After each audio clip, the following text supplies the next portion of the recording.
Kita hanya tukar part yang rosak je. Kita tak akan main agak-agak. Dengan kami, kita tak akan main agak-agak.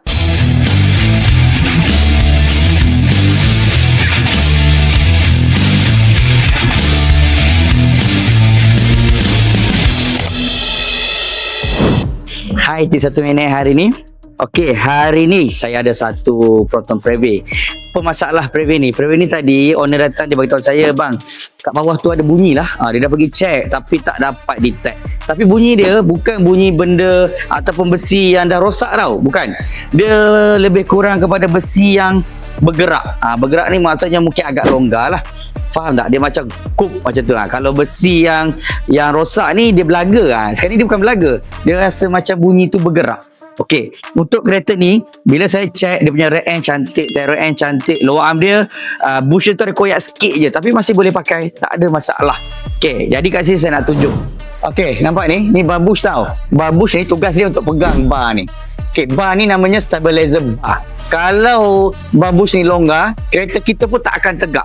Jadi nampak bila saya gerakkan, tu nampak longgar. Lembik, bush dia dah lembik dah.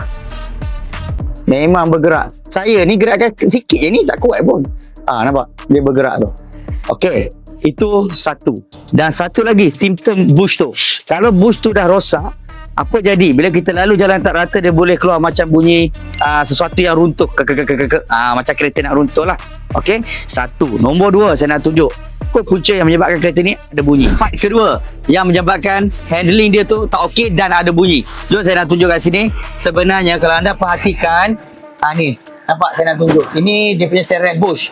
Kita tengok apa jadi kat serep bush. Nampak serep bush dia bergerak longgar. So inilah puncanya. Bila kita bawa kereta, steering tegak, tapi dekat bawah rasa tayar tu macam longgar, bergoyang kiri kanan, kiri kanan, kiri kanan.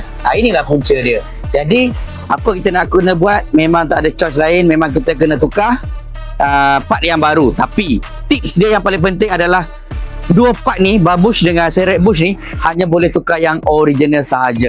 Utamakan yang original kecuali tak ada choice. Tak ada choice, tak boleh buat apalah kan. Okey, jadi kalau siapa yang ada masalah bunyi, masalah handling, nak kami cari macam ni, maksudnya kita hanya tukar part yang rosak je. Kita tak akan main agak-agak. Dengan kami, kita tak akan main agak-agak. So, kalau siapa yang nak kita restore balik kereta, boleh bawa datang ke Vizi Motorsport, Sunway Info. Dapati hari ni saya